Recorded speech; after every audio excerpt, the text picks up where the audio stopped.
Guys हजुरहरूलाई फेरि पनि स्वागत छ यो भिडियोमा चाहिँ म हजुरहरूलाई एकदम इम्पोर्टेन्ट कुराको बारेमा भन्नेछु। धेरैजनाले मलाई सोध्नुहुन्छ कि सर नेपालको ड्राइभिङ लाइसेन्स पोर्चुगलमा एक्सचेन्ज हुन्छ कि नै, एनओसी लिएर एम्बेसी जानुपर्छ कि नै, लेटेस्ट अपडेट के छ। आज म हजुरहरूलाई चाहिँ यो सबै कुरा एकदम क्लियर बनाउने छु। यो आइएमटीको साइटमा आइसकेको छु। म जति पनि बोल्दै गर्छु हजुरहरूलाई देखाइदिन्छु। त्यसैले चाहिँ हजुरहरू अगाडि स्क्रिनमा हेरेर पनि पज गरेर पनि पढ्न सक्नुहुनेछ, कि त भिडियो एन्डसम्म हेर्नु होला। हजुरहरूलाई सिम्पलमा हजुरहरूले बुझ्नुहुनेछ। सबैभन्दा पहिलो कुरा चाहिँ अहिलेको डेटसम्म नेपालको ड्राइभिङ लाइसेन्स पोर्चुगलमा डाइरेक्ट एक्सचेन्ज हुँदैन। यो नै रियालिटी हो। यो हाम्रो चाहिँ country that of not adhered to the कन्भेन्सन्सवाला हो। अनि यो किन त नेपालसँग अहिलेसम्म त्यो एग्रिमेन्ट छैन। पोर्चुगलमा ड्राइभिङ लाइसेन्सको सिस्टम आइएमटीबाट कन्ट्रोल हुन्छ र आइएमटीले मात्र त्यो कन्ट्रीको लाइसेन्स एक्सेप्ट गर्छ जससँग चाहिँ पोर्चुगलको अफिसियल एग्रिमेन्ट छ, तर नेपालसँग चाहिँ त्यो एग्रिमेन्ट छैन।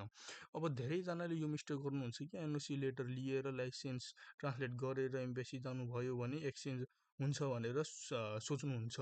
म क्लियर भनिदिन्छु, यो सबै गरे पनि एक्सचेन्ज हुँदैन। किनभने नेपाल र पोर्चुगल बिच ड्राइभिङ लाइसेन्सको लागि बिलेटरल एग्रिमेन्ट छैन र पोर्चुगलले त्यो देशहरूलाई मात्र दिन्छ एक्सचेन्ज हुन्छ, जुन चाहिँ EU कन्ट्रिज, OECD कन्ट्रिज र CPLP कन्ट्रिज। नेपाल यो लिस्टमा पर्दैन, यहाँ हजुरहरू देख्न सक्नुहुनेछ। यसमा छ नि त यो युरोपियन, यो OECD, CPLP कन्ट्रिज यस्तालाई दिन्छ। हामी चाहिँ यो हो, नेपाललाई दिँदैन। अब इम्पोर्टेन्ट कुरा, तपाईँ पोर्चुगलमा हुनुहुन्छ भने के गर्ने त। यदि तपाईँ नयाँ आउनु भएको छ भने चाहिँ तपाईँले नेपालको लाइसेन्स र इन्टरनेसनल ड्राइभिङ पर्मिट युज गर्न पाउनुहुन्छ, तर यो लिमिटेड टाइम मात्र हो। अराउन्ड 6 मन्थ्स, 6 महिनासम्म मात्र पाउनुहुन्छ। जब तपाईँको रेसिडेन्सिप कार्ड बन्छ त्यसपछि तपाईँले पोर्चुगलको लाइसेन्स बनाउन पर्छ।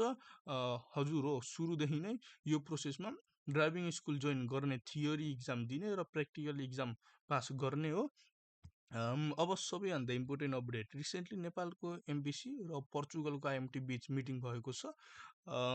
यो मिटिङमा नेपालको लाइसेन्सलाई फ्युचरमा कसरी एक्सेप्ट गर्न सकिन्छ भन्ने कुरा डिस्कस भएको छ।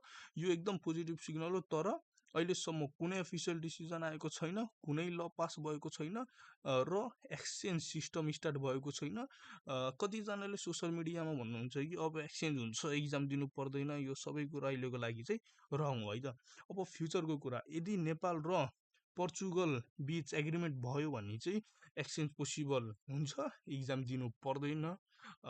तर यो अहिलेसम्म कन्फर्म छैन। इक्जाम दिन नपर्न पनि सक्छ होइन। अर्को राम्रो न्युज चाहिँ पोर्चुगलले नयाँ रुल ल्याउन लागेको छ, जसमा चाहिँ ड्राइभिङ इक्जाम फरेन ल्याङ्ग्वेजमा दिन मिल्ने र लर्निङ सिस्टम पनि इजी हुने। यो नेपालीहरूको लागि एकदम हेल्पफुल हुन्छ। अहिलेको लागि चाहिँ नेपाल लाइसेन्स एक्सचेन्ज हुँदैन, एनओसीले काम गर्दैन, एम्बेसी जान पर्दैन, तपाईँले नयाँ लाइसेन्स बनाउन पर्छ पोर्चुगलमा। तर फ्युचरमा चान्स छ र एम्बेसीले काम गर्दैछ। यदि हजुरसँग नेपालको लाइसेन्स छ भने चाहिँ त्यो यहाँ ल्याएर एक्सचेन्ज गर्नको लागि चाहिँ थियोरी र प्र्याक्टिकल दुइटै इक्जाम दिन पर्छ। हजुरले एक्सचेन्ज गरेर पनि सक्नुहुन्छ, कि त नयाँ ड्राइभिङ लाइसेन्स बनाउँदा पनि हुन्छ, तर डाइरेक्ट एक्सचेन्ज चाहिँ हुँदैन है। बिना प्र्याक्टिकल इक्जाम दिएर, बिना थियोरी इक्जाम दिएर चाहिँ हुँदैन। प्र्याक्टिकल थियोरी दुइटै दिनुपर्छ। कुनै केसमा चाहिँ हजुरको थियोरी पनि पर्दैन, तर बाँकी सब मैले यहाँ देखाइदिएको छु होइन। आफै पनि यो आइएमटीको साइटमा गएर हजुरहरूले राम्ररी हेर्न सक्नुहुनेछ। यदि केही डाउट छ भने चाहिँ, केही प्रब्लम छ भने भिडियोमा कमेन्ट गर्नु होला, कि त टिकटकमा पनि मलाई मेसेज गर्न सक्नुहुनेछ। सब्सक्राइब र लाइक गर्न नबिर्सिनु होला। बाँकी भिडियोमा चाहिँ ड्राइभिङ स्कुलको फुल प्रोसेस, कस्ट र टिप्सहरू पनि बुझाउने छु, र टिभिडीको बारेमा सबै। त्यसैले चाहिँ फलो र लाइक नबिर्सिनु होला। धन्यवाद।